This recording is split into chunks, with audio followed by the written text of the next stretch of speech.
Jat land कही जाने वाली नागौर लोकसभा सीट पर वैसे तो सबसे ज्यादा कांग्रेस का ही दबदबा रहा है, लेकिन इस बार एक बड़े जाट नेता के तौर पर उभरे हनुमान बेनीवाल ने नागौर सीट का समीकरण बदल देने की ठान ली है। मिर्धा परिवार की पारंपरिक नागौर लोकसभा सीट पर 2014 में बीजेपी के सीआर चौधरी ने जीत हासिल की थी, लेकिन इस बार कांग्रेस प्रत्याशी ज्योति मिर्धा के सामने बीजेपी के सहयोगी आरएलपी अध्यक्ष हनुमान बेनीवाल ताल ठोक रहे हैं। यानी नागौर सीट पर कांग्रेस का मुकाबला बीजेपी और आरएलपी की संयुक्त ताकत के साथ है। इसीलिए सूबे की सभी बाकी 24 सीट पर लड़ रही बीजेपी की तरफ से छोड़ी गई एकमात्र नागौर सीट सबसे ज्यादा हॉट बन गई है। अभी जो देश में स्थिति है, माननीय नरेंद्र मोदी जी के साथ में संपूर्ण देश का यूथ उनके पीछे है, तो इस स्थिति में अगर जो ये समझौता हुआ है तो निश्चित रूप से भारतीय जनता पार्टी को पश्चिमी राजस्थान और संपूर्ण राजस्थान को देखते हुए हरियाणा और यूपी में भी इस गठबंधन का निश्चित रूप से फायदा मिलेगा। नागौर सीट पर बीजेपी ने 2014 के पहले 1997 में हुए लोकसभा उपचुनाव और 2004 में हुए चुनाव में जीत हासिल की थी, जबकि गठबंधन के गणित से सीट जीतने का प्रयोग बीजेपी ने नागौर सीट पर 1989 में भी किया था, जब कांग्रेस प्रत्याशी को हराने के लिए बीजेपी ने जनता दल उम्मीदवार नाथूराम मिर्धा के लिए ये सीट छोड़ दी थी और नाथूराम मिर्धा इस सीट पर विजयी भी हुए थे। एक बार फिर से बीजेपी ने यही पैतरा आजमाया है। नाथूराम जी के साथ में थे, उस वक्त भी हमारा गठबंधन था।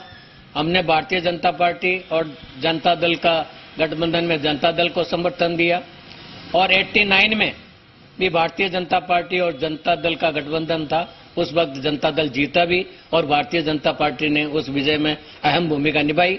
इसलिए यह गठबंधन तो नागौर जिले में वर्षों से होता आया है।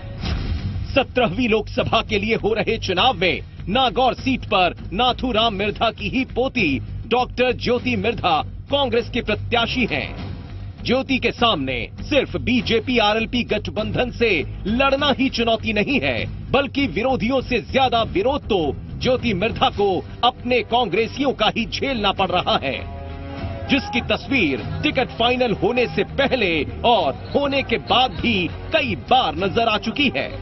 कई तरह की सियासी उठापटक ने नागौर की राजनीति को सूबे की सियासत के मुख्य पटल पर लाकर खड़ा कर दिया है।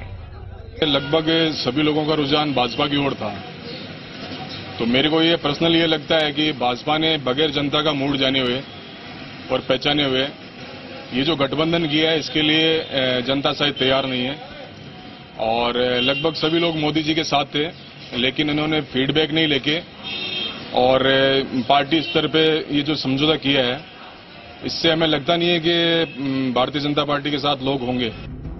इस सीट पर कांग्रेस की जीत की बात की जाए तो कांग्रेस को 1957, 1962, 1971, 1977, 1980, 1984, 1991, 1996, 1998, 1999 और 2009 में जीत हासिल हुई है।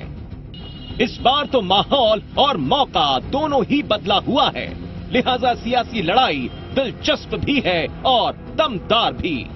दरअसल नागौर के राजनीतिक और जातिगत गणित को देखते हुए बीजेपी ने नाथूराम मिर्धा के बेटे भानु प्रताप को 1997 में मैदान में उतारकर पहली बार इस सीट पर जीत हासिल की थी और इस बार आरएलपी की बोतल में कमल का फूल कितना महफूज रहेगा और एनडीए के हनुमान के आगे मिर्धा की ज्योति की रोशनी में कांग्रेस का हाथ साफ दिखाई पड़ेगा या धुंधलाएगा, ये देखना बड़ा दिलचस्प होगा। हनुमान तंवर, जी मीडिया, नागौर।